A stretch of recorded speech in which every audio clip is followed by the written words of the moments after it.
And now I would like to invite our first keynote speaker. It's a tradition at our conference that first keynote speech is delivered by Tracey Bretag from University of South Australia.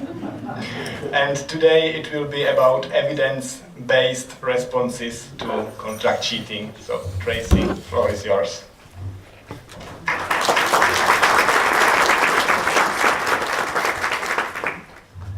That's so great.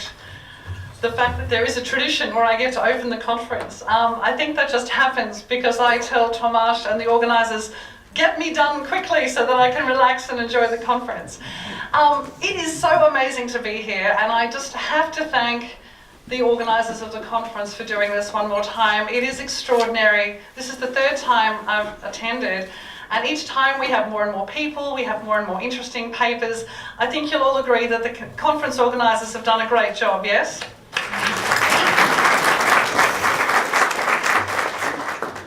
So, I've got 50 minutes and I'm going to stick to time. The presentation I'm going to give to you today is not original. I need to acknowledge that.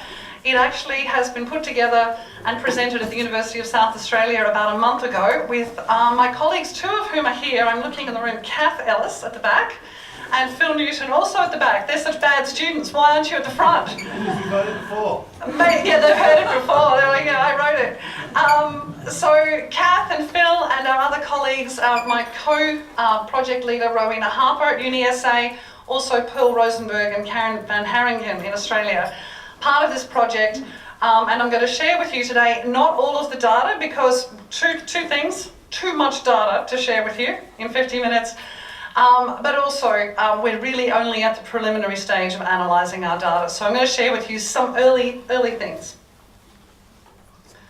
I'm excited because I have technology now. I ran out before and had everything printed, but I don't need it now.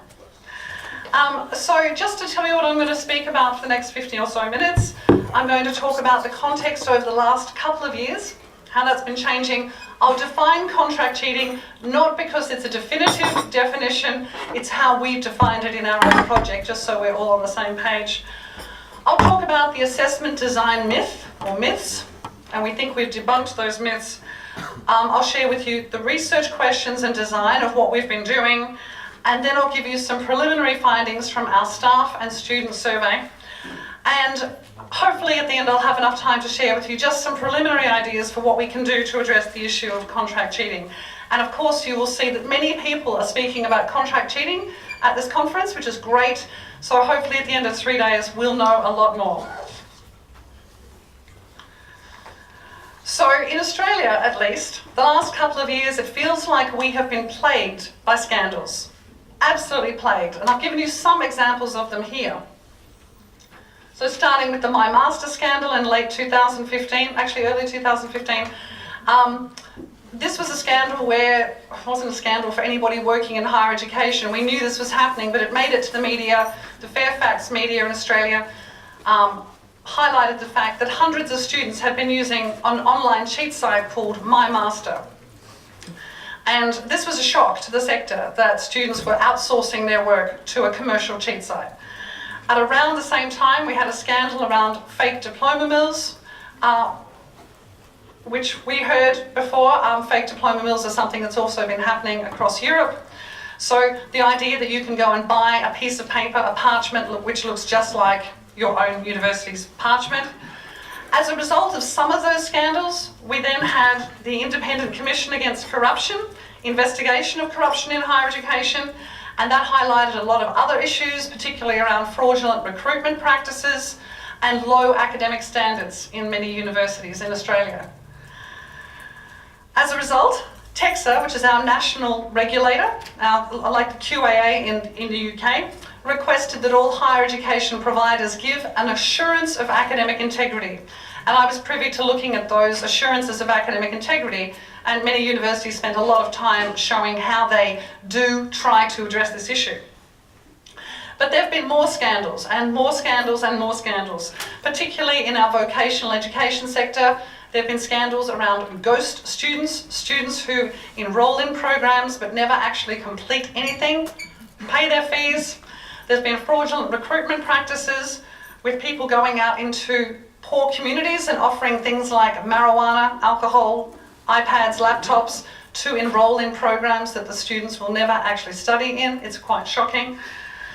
As a result, of course, we've all been worried about very, very low standards. There's been scandals around exam impersonation, and we had a documentary with one of our national television stations called Pens for Hire, which showed how students are actually outsourcing their degree right from the beginning of their degree. They just get somebody else to impersonate them. And it was an amazing documentary which had a big impact on all of us in Australia. But the scandals have just continued. It feels like every second month we have something in our higher education section of our national newspaper which highlights another issue. In February this year, we had an issue with Airtasker. Airtasker is like a sort of a service, an online service. You can outsource all sorts of things like your cleaning or you're picking up your dry cleaning or those sorts of tasks. But Airtasker was starting to be used for students to do their assignments.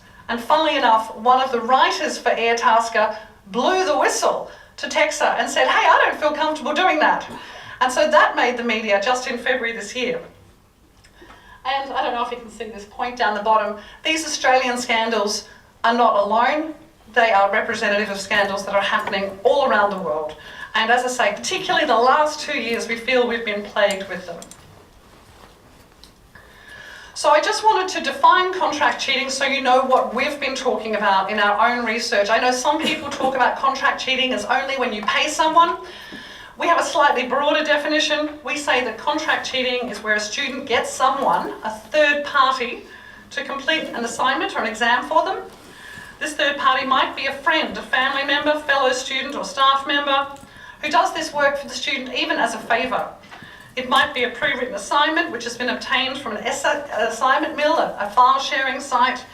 But the third party could also be a paid service advertised locally or online. So I'm going to show you in a second why that we mean the very many hundreds, and you're going to hear lots about this next 3 days, the very many hundreds and thousands of commercial providers online. But there's also sort of very small organisations who offer editing services and tutoring services by advertising with pieces of paper and posters and leaflets around campus,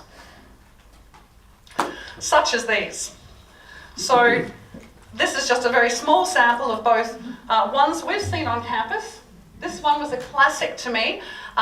We came into campus one day and this notice was on the backs of every toilet door and on the seats of every lecture theatre and all around the campus.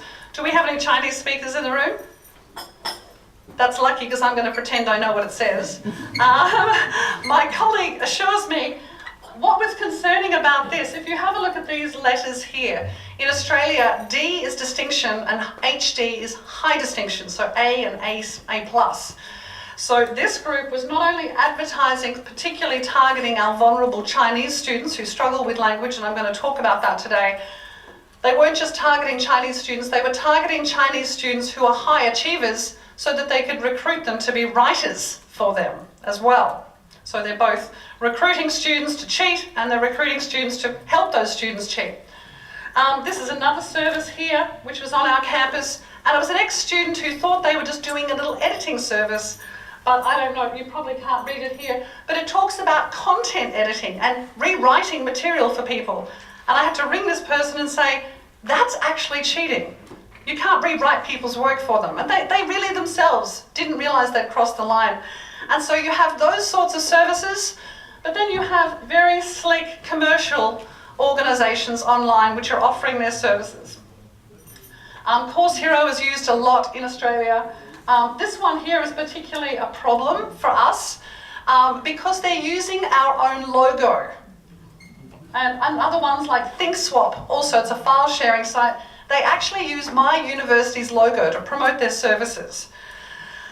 Now, we ask them to cease and desist and we get lawyers involved. The reason this is particularly problematic is that a large proportion of our students are international second language learners. Often they come to the university with less than adequate English. And in fact, that's what that ICAC report looked at as well as being a problem.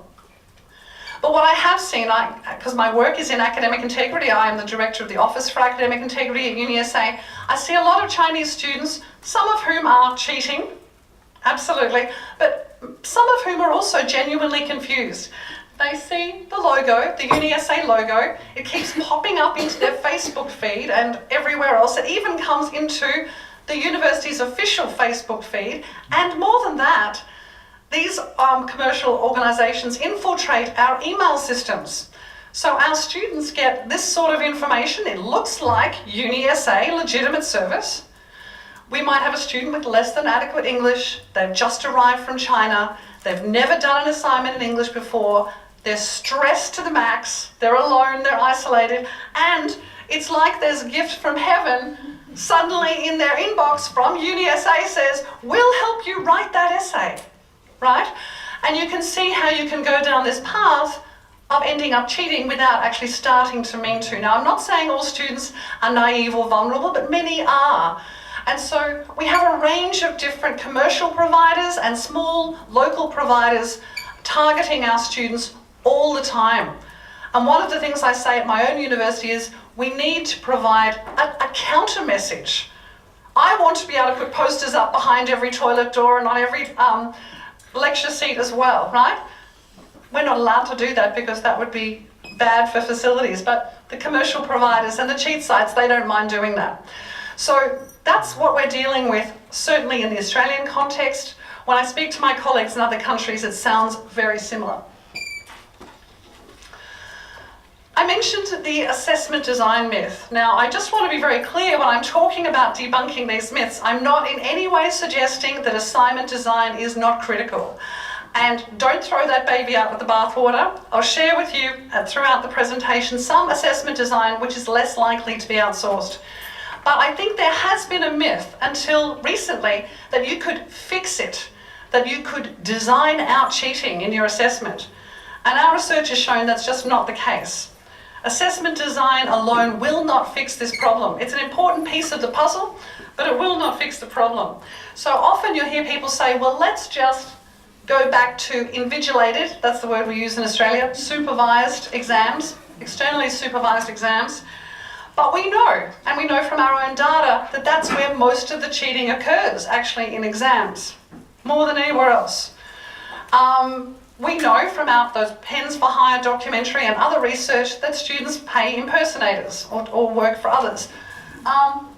We know that people outsource their whole degrees, and we know that exams lead to other types of learning and cheating problems. So let's not go back to saying everybody has to have exams as the only way we assess.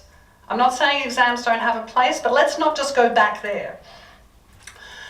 I think in previous years there's been an idea, in fact one of my senior colleagues said to me, I've got the solution for you, Tracey. All you have to do is give people less time to submit. Instead of telling them about the assignment at the beginning of the semester, give them 5 days, and then they don't have time to outsource it. Well, I think that myth has been seriously debunked by our colleague Phil Newton and Lisa Wallace, who did research to show that around a quarter of assignments on Freelancer and TransTutor only were posted with just a day, 1 day to get done. So the problem with giving students less time to do their work is you're going to disadvantage the good students who need time to learn. And they, in fact, in our research have shown they're more likely to cheat if they have less time. So let's not do that. I think that myth has been debunked by our research, by Phil's research, by a lot of other research. We have been saying for a long time in academic integrity, and I still believe it, that personalised, sequential and original assessment is important. And it is. Let's keep thinking about that type of assessment, and I'll show you our students have said that's also important.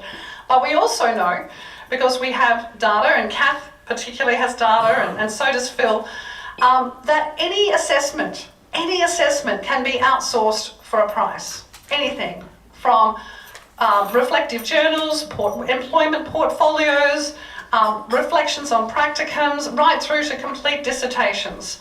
And in fact, right now, in Australia, we've got an issue that we were chatting about last night with the complete PhD being outsourced. So even though we love this type of assessment and we think it matters and we think it helps students learning, it will not alone solve the problem of contract cheating. Not if you're understanding where I'm going here. Shake your head if you're freaking out. No freaking out. Okay, so I just want to be really clear, when I'm saying assessment design won't solve the problem, it doesn't mean that assessment design is not an important piece of the puzzle. So what we tried to do with our research, and I have to say I'm so grateful, the Office for Learning and Teaching in Australia funded this research. They've been at the forefront of funding any research on academic integrity, and even in my case they've been amazingly supportive with 4 big projects over the last 6 years.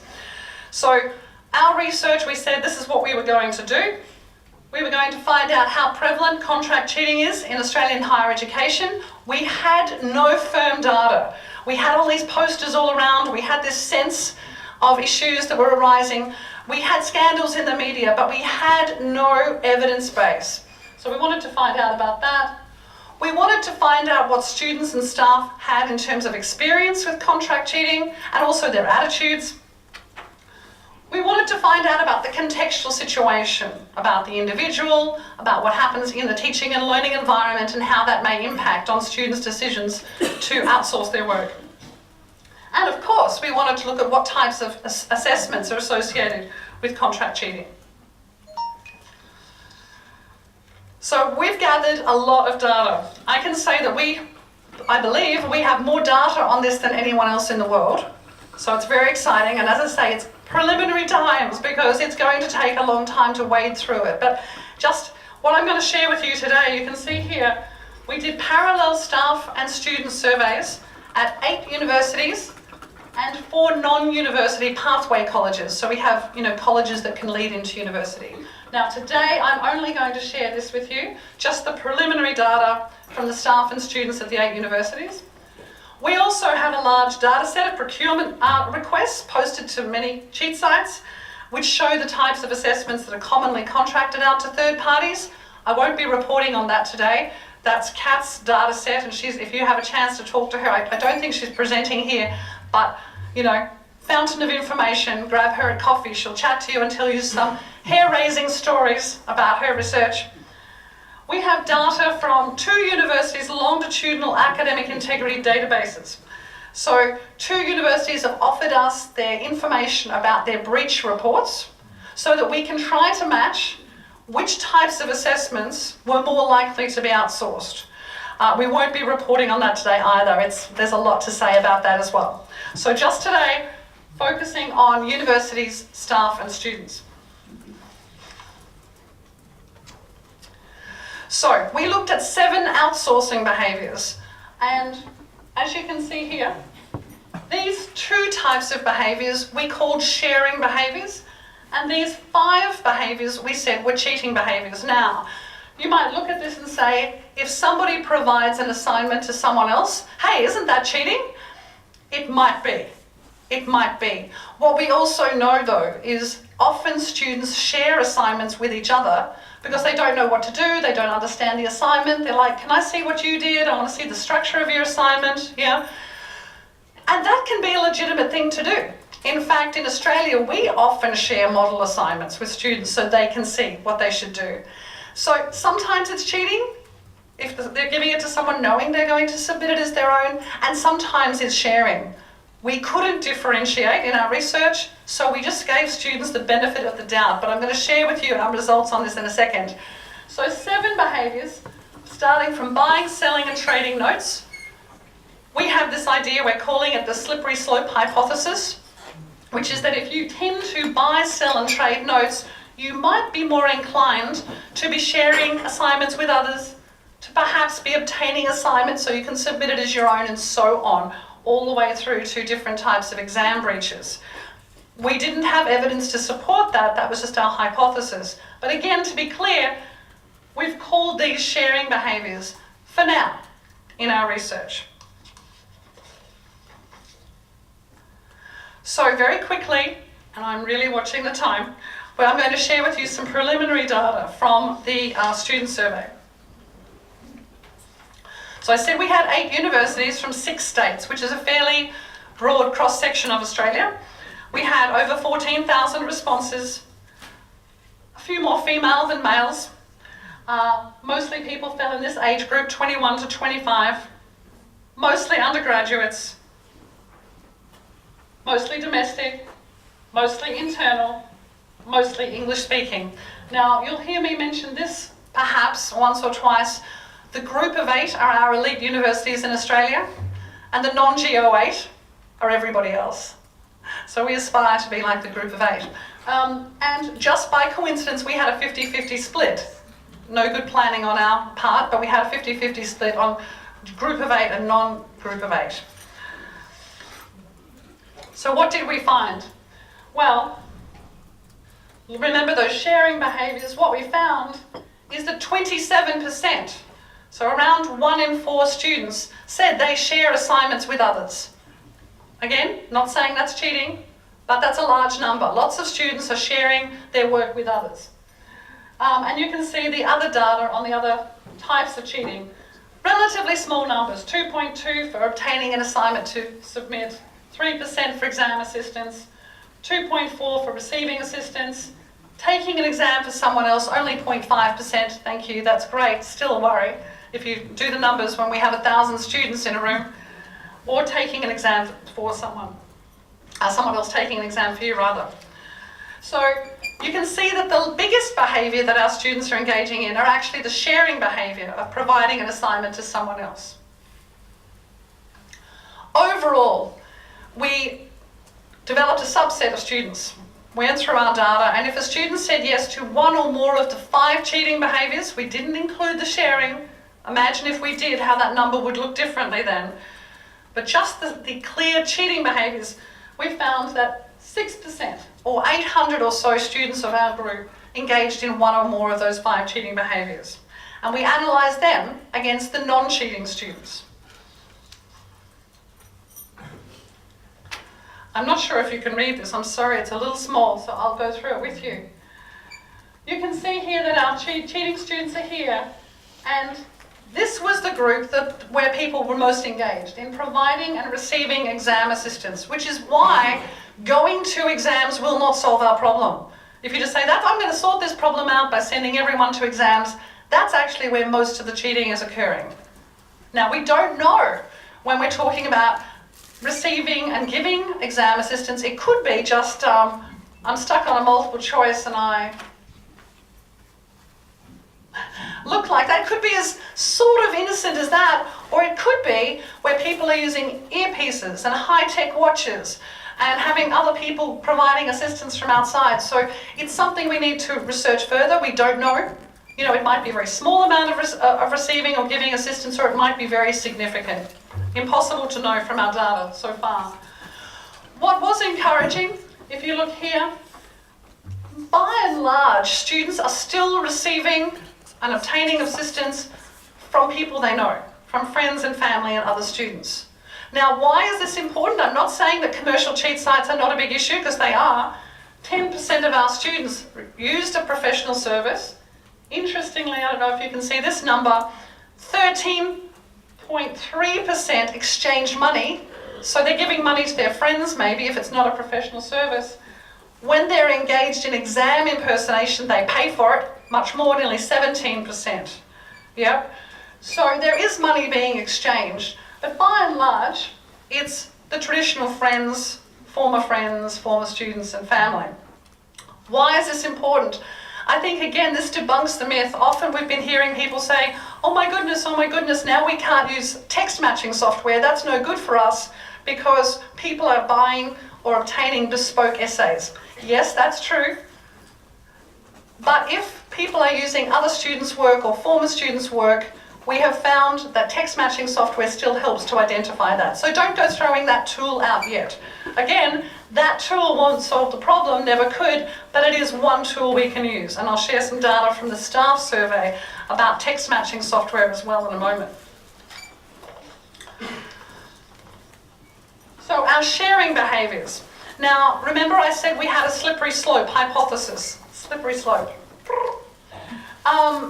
You can see in our cheating group that 28% of the cheating group bought, sold or traded notes. Yeah? But only 14% of our non-cheating group did that. So twice as many students in the cheating group were buying, selling and trading notes. Yeah? You can also see, just looking down here, File sharing sites, 31% in the cheating group. Only 21% of the non-cheating group were using file sharing sites. Over here, the cheating group, 50% of them, 52%, are providing an assignment to someone else, and that's twice as many as the non-cheating group. So it seems to us from this data that if you are buying, selling and trading notes, or you're providing an assignment for any reason, the cheating group is doing that twice as often as the non-cheating group, even though we were saying that they're sharing behaviours. So we think we've got something going here on our slippery slope hypothesis. So our cheating group, who are they? Who is engaging in those 5 cheating behaviours? You can see here that men are overrepresented. Sorry guys. We don't know what that really means. I mean, the international literature is ambivalent about this. Certainly a lot of other research has shown that men self-report cheating more. There's ideas that perhaps that's because men are less socialised to feel guilty about it, so they're like, yeah, I cheat, no worries. Whereas we women are like, no, I wouldn't do it.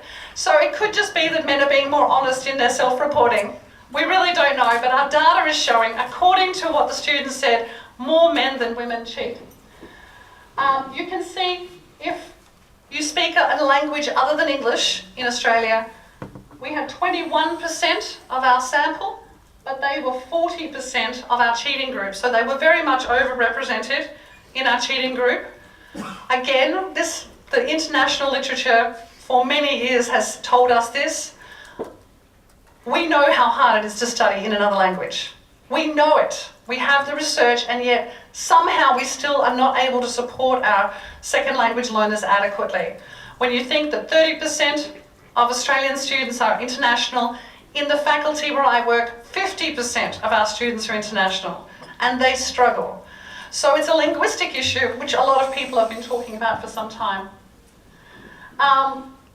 And international students tend to be the same, about twice as much. Often international and second language go together. Our engineering students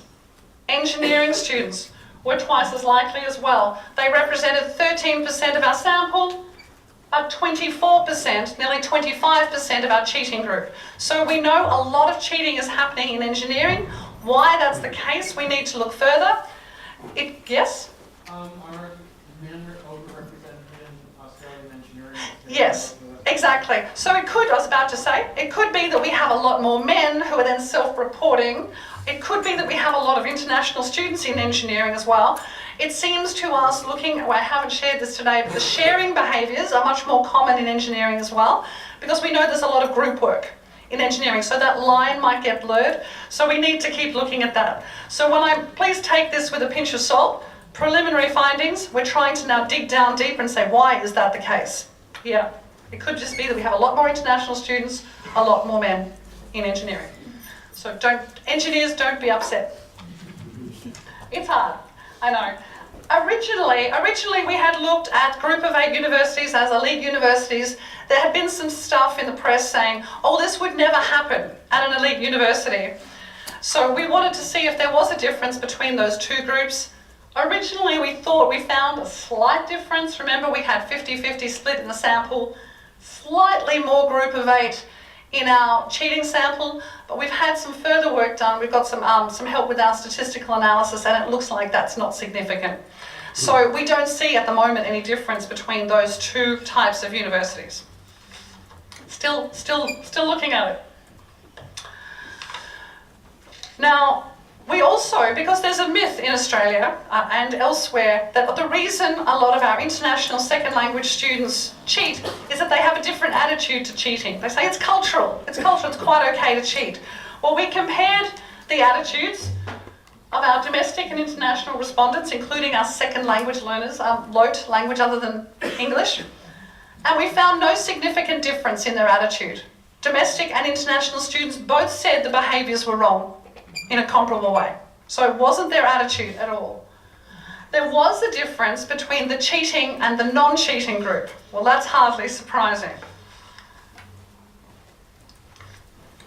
So you can see here that in every case, the non-cheaters thought the behaviours were more wrong than the cheaters. Makes sense, right? I'm not going to cheat, so I think it's wrong. There was the big thing here which really stood out is providing and receiving assistance in exams. Our non-cheating students really thought it was much more wrong than the cheating students. Yeah?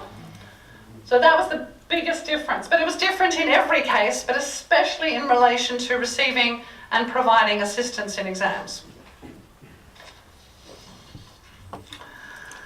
Now remember, we didn't just want to find out who's cheating. We wanted to find out how the teaching and learning environment impacts on students' decisions to cheat. So we asked them 10 questions in relation to the teaching and learning environment.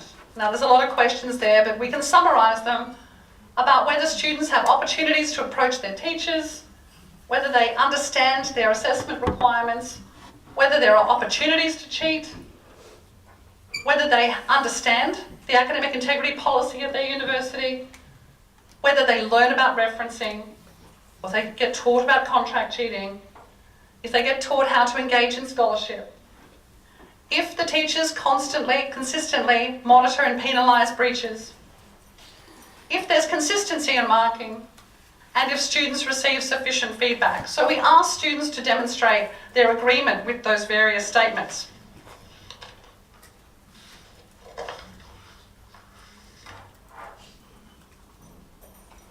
So, what we found is that cheating students reported the lowest levels of agreement compared to the non-cheating students. So remember, we've got this cheating group over here of about 800 compared to the rest of the students in the sample of 14,000. The cheating students reported the lowest levels of agreement on 3 key items. Remember those 10 I just went through? 3 key things came out, and we did a factor analysis to check that was the case. These are the 3 items that the cheating students were the least satisfied with. They were saying they're not happy, that they don't think their lecturers and tutors ensure that they understand the requirements of assessments. They don't think they get enough feedback on their assignments. And they don't have opportunities to approach their teaching staff for assistance. These were the 3 things, and it stood out quite profoundly. Our cheating students were saying, I'm not getting help from my teachers. I don't have this relationship with my teachers that I want to help me.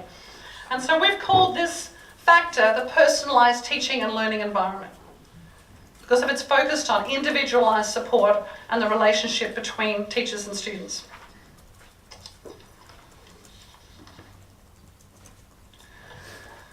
So going to assessment design, we wanted to find out, thinking about those myths about assessment, which ones were more likely or less likely to be outsourced. So we asked our students to imagine being required to submit a range of assessment types and then on a 5-point Likert scale, rate the likelihood that a student would consider getting someone else to complete this type of assignment for them. Now, it's actually very hard to do. You're talking mostly to students who've never cheated before, and you're like, what do you think? Would you be more or less likely, if you were going to outsource it, would you be more or less likely to outsource it? So it is very much a hypothetical question, but we wanted to ask all students what they thought about this. And you can see we asked about all these different types of assessments, quite a range of them, including the short turnaround question, where both our cheating students and non-cheating students said that in fact would be more likely to be outsourced. And you can see how in every case, the cheaters thought that every assignment was more likely to be outsourced, because that's what they're thinking, right? They were in every case. But down here, those assignments that we've been thinking about for a long time that might be useful to do, in fact, our students said those ones were less likely to be outsourced. So those ones are completed in class, personalised and unique, a viva or some sort of presentation, oral presentation on a written assignment, and a reflection on practicum. Now, nobody said they couldn't be outsourced.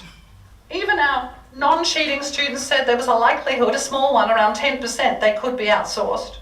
And that number went to around 15 to 20 for our cheating students. But we were shocked, because we're like, if you're doing the assignment in class, we just thought everyone would say, yeah, that can't be outsourced. Everyone said, yeah, it can be. And we know, because we've seen it, that students can outsource it through various technological means, through impersonation and so on. So what this showed us is, yes, there are some assessment types which are less likely to be outsourced. So let's focus on those knowing that that still won't solve the problem, that some people can still outsource if they wish to, particularly if they have the propensity to cheat. So I'm watching the time. You let me know, Tomasz. How am I going? Awesome, great. So I want to share with you, we did a comparable survey of our staff. And we had around 1,100 staff respond, which in Australia is actually quite good. People often, it was a long survey too. I've been chatting to colleagues here in Czechia, and they're like, tell me about survey design. And I'm like, don't talk to me because I don't think we did a good job. Our survey was really long and tedious and people dropped out. So, you know, it's so hard when you're a researcher because you're like, we had this opportunity to get this information. Let's just ask one more question. Anyway, so getting 1,100 responses was pretty good. People were like, oh, help. So these were the people who responded. Again, more females than males. Mostly people who speak English. A significant proportion who were born overseas, but that reflects the Australian society. We have a very multicultural society. Mostly people working on a metropolitan city campus. Mostly people, well, 49% who are continuing. We don't have tenure in Australia. We have continuing positions, which are still not that secure, but we have continuing positions, and then we have a lot of people working as casuals, getting paid by the hour. So that 30% represents pretty much our teaching body, which is very disappointing. But you can see the breakdown there, and some people have a year or two contract. But around half were continuing. Most of the people, the largest proportion, were relatively junior. They'd only been in higher education 1 to 5 years. And I won't explain the levels in Australia, but this group, level B, is sort of junior to going to mid-range academic, just at the beginning of their career. So that was our largest proportion, but you can see it was fairly split. So we had a wide range of teaching staff respond to the survey. You can see from this diagram too that we had a wide range of faculties, disciplines responding, with quite a lot of people from these disciplines: health sciences, education, business and commerce. But we had people from pretty much everywhere. So outsourced assignments, 68% of staff have suspected that our assignments have been outsourced. 68%. And of those, 40% have suspected that it's happened more than 5 times.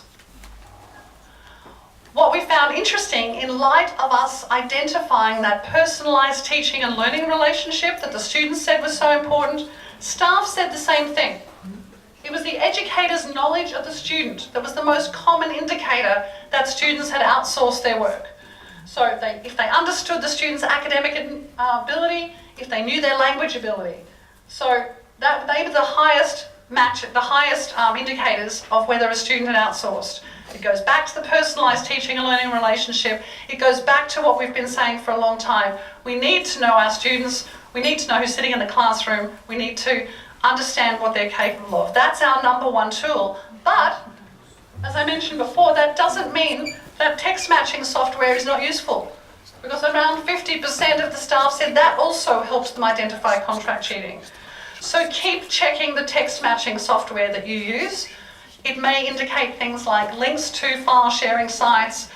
A lot of the commercial providers themselves are unscrupulous, and they say they're giving plagiarism-free assignments, but in fact they're just cutting and pasting like anybody else, especially if they've only got 1 day to do it. If somebody asked me to write an assignment in 1 day, I would probably have to cut and paste as well. So please keep using that software. Interestingly for us, particularly in our roles, Rowena works in the Teaching and Innovation Unit and I work in the Academic Integrity Office. Only 56% of staff referred those cases to an academic integrity decision maker. Now, every university has a different way of dealing with academic integrity breaches, so we kept a generic term there. It might be an academic conduct officer, as at Coventry or UniSA, or it might be a disciplinary committee. But only 56% referred the cases on. About 8% of staff said they just ignore it, and the remaining 36% said they handle it themselves through their marking criteria. For us in Australia, we don't think that's the best way to go, because then we have no way of tracking those breaches, no way of knowing what's happening in the university in terms of this behaviour.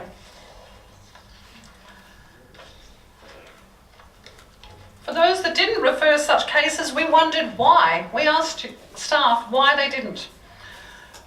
32% said it was impossible to prove. And I hear that a lot, this impossible to prove. One of the things I've been working with our staff is to explain we're not in a law court. We don't have to prove beyond reasonable doubt. What we have to do is gather evidence so that on the balance of probabilities, it is more likely that the student did outsource the work based on the evidence we have. Many staff said it was too time consuming, and 12% said they didn't feel supported by senior management. For those that do refer the cases, this was disappointing. Around a third said they referred the case, but they never heard back. They don't know what happened. Because we were trying to find out what is the outcome, what is the penalty at your university. They're like, I don't know, I referred the case, never heard anything back. But those that did report back, if they were informed, found that the cases were substantiated 90 to 100% of the time. So, obviously, this counters the perception that contract cheating is impossible to prove, but we know that staff need to be kept in the loop. If we want staff to refer cases to a decision maker, we want them to keep track of it, we want them to follow up, then we need to keep them in the loop, we need to communicate with them. So what's the typical penalty? At UniSA, I don't let anyone use the word penalty, I use the word outcome, because we don't try to penalise our students, we're trying to help them learn. I know that many people use penalty though, or sanction. And staff could choose a combination of things, because as we know, at my university, we might say the outcome is you get suspended for 6 months, but you have to do an academic integrity assessment task, you have to go to our learning and teaching unit, you need to go and see a counsellor, like we have a range of things. So staff were able to do that. The largest, and this is shocking to us, the largest outcome, standard outcome, was just a warning or counselling. Now remember, we're talking about contract cheating. We're not talking about little bits of cut and paste plagiarism. The largest one was warning or counselling. In only 3% of cases were students suspended. 2% of cases they were expelled from the university. That seems very low to us. At my university, we say we have a standard outcome of suspension for a minimum of 1 semester study, but clearly there's inconsistencies across the sector. This was the main outcome. We think that that's not appropriate when you're outsourcing your work. It seems far more lenient than literature or what we are proposing as best practice. Exam assistance, only 7% of staff said that exam assistance had occurred in their courses. Hey, that makes good sense, right? 7%, our students said 6%. I know you're going to hear from Veronica, who I can see here. She's going to tell you about the Czech research, which says about 8% for contract cheating. So we know the numbers, 6, 7, 8%. So there you go. 7% of staff said they'd seen exam assistance. Of those, 61% had seen it just a couple of times. 9%, small number, had seen it more than 10 times, which seems like a great deal. In Australia, our exams are externally invigilated, supervised by someone other than the teacher. So 23% of those teachers never heard what happened. No one told them. Again, a lack of communication back to the teacher. And again, the main outcome here was a warning or counselling for exam assistance. Now, remember I said though, exam assistance might be just looking over the shoulder. It might be something very small, in which case maybe a warning or counselling is appropriate. We don't know if that was very serious exam assistance or not. So more work needed there. But this is pretty obvious. In exam impersonation, where you get someone else to do the exam for you or you do it for them, 5% of staff said that they had seen that. Now that seems a very high number. Do you remember our students only said 0.5% of our students said they had engaged in exam impersonation, but 5% of staff had seen it. Of those, most had seen it just 1 or 2 times. 13% had seen it more than 10 times. They must have been at the university a very long time to see that many exam impersonations. I think I might quit my job if I saw that often. And again, the same sort of outcome here for staff. 35% were not informed of the outcome. I would want to know, wouldn't you, as a teacher, if there'd been exam impersonation in my exam? I'd be like, what happened to that student? 35% don't know. Here's a shock. For exam impersonation, the largest group, along with 0 for the exam, was a warning or counselling. Now, for us, as researchers, as academic integrity researchers, we could not understand how someone who had engaged in exam impersonation could just get a warning. Do you agree? Yeah. Do some nodding. Give me some feedback. Yeah. Yes? You're ending up to over 100%. I'm assuming that some students got more than one, so the ones that were warning or counseling, it might not be just warning. That's true. That and something else. That's true. So there's a range of different things. So true.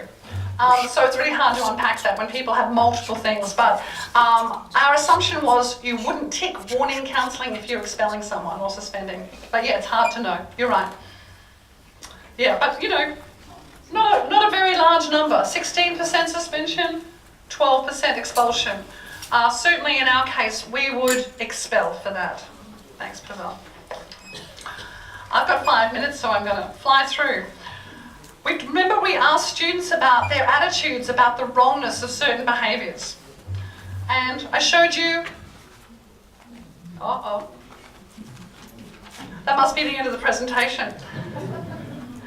I have my tech support here. I have my man, Pavel, who solves everything. I'm going to keep chatting about it. It's a shame the printout that I organised is actually blank on that page. Damn. I think I remember. While Pavel's doing that, do you remember that the wrongness of behaviours, domestic and international students were not so different, but the cheating students and the non-cheating students were different, particularly in relation to exam assistants. So we compared then the staff, their attitudes about the wrongness of the behaviour. And there was one behaviour which the non-cheating students thought were more wrong than the staff. And I think that is providing exam assistance. We're going to come in and have a look at that in a second. Yay, there it is. Thank you, Pavel. So you can see here, so staff are yellow, the non-cheating group's green, and the blue is the cheating group. So providing exam assistance, the non-cheating students thought that was more wrong than the staff. Apparently some staff think providing exam assistance is not so bad. So that's interesting. We need to be providing role models to our students. Maybe our non-cheating students are being role models to us. We asked staff, and we asked the students as well, how prevalent this behaviour was, what they think is, how they think it's happening. So again, the staff are yellow, and the staff, over 40%, thought that contract cheating occurs between 1 and 10%. And you know what? They're right. So staff are right about that. This is interesting, and I'm running out of time, but the cheating group here, look at this one, but if you go down to this one, that number is actually 8.9%, let's say 9%, think that just about everybody's doing it. 9% of our cheating students say everyone's doing it. Again, doesn't that make sense? Because they're the ones doing it, and they say everyone's doing it. So this number of like 6, 7, 8, 9% makes sense. And you can see the difference between the attitudes. But our staff were pretty much correct.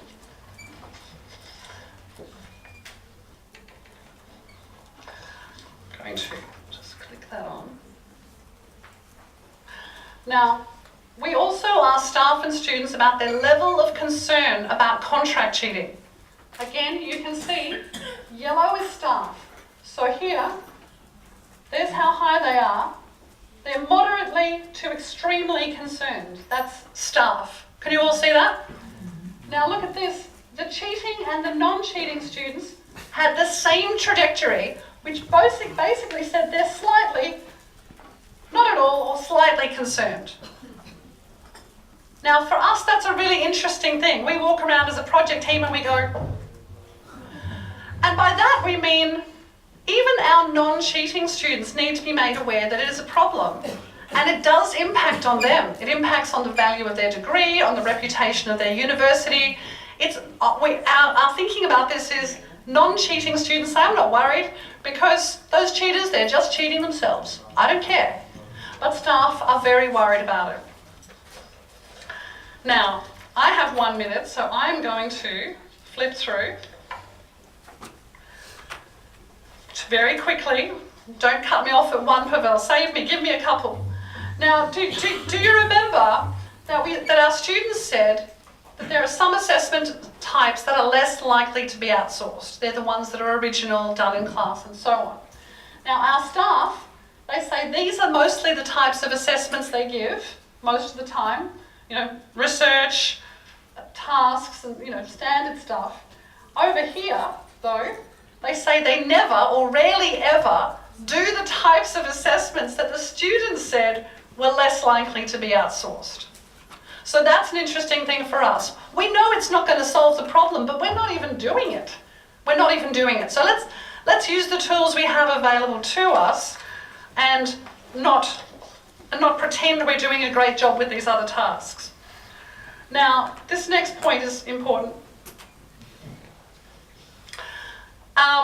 We asked staff in their role if they had ever provided work to students for money or otherwise, and we were happy to say a very small number said they'd done that they themselves had supported students in that way. We asked them if, as students, had they ever engaged in contract cheating as defined in our survey. 10% said yes. Staff had done it themselves as students. So maybe there's an interesting number. 6% of students say they're doing it. In Czechia, it's 8%. I know Turnitin has done some research which says 7%. Staff themselves say 10%, right? From their own experience. So I think we can say hand on heart that these behaviours are occurring between 5 and 10%. Maybe the 10% is more realistic. So, just to summarise, in my final 30 seconds, what we now know based on our research, and it is just very preliminary, this is what we know. 6 to 10% of students engage in contract cheating in one form or another. We think we can say we know that. International language other than English, male and engineering students are overrepresented in the cheating group, but we need to explore that further to understand why. Use of commercial providers is still relatively rare. If you remember, it was about 10% of our cheating group. Not unimportant nonetheless. There are no assessments which will prevent contract cheating, but students report that there are some types which are less likely to be outsourced. So let's focus on those. Cheating students don't cheat because they think it's less wrong. Rather, they're struggling with their academic and linguistic requirements and they don't feel supported by the teaching and learning environment. Staff and students reported vastly different levels of concern about contract cheating, with staff much more concerned than both cheating and non-cheating students. And staff and students reported inconsistent and lenient outcomes when contract cheating was detected. We have our website. I just want to go to that so you can see it. Oh, I don't think I have it. You can do contract cheating and assessment design and find the site. There is more material here which Tomasz, I'm sure, will make available to everyone. Just some stuff from that we have on our website. You can go and access that freely. I wanted to acknowledge our colleague Sadia Mahmood, who's helped us with analysis, and also it's very important to acknowledge the Office for Learning and Teaching for funding the research.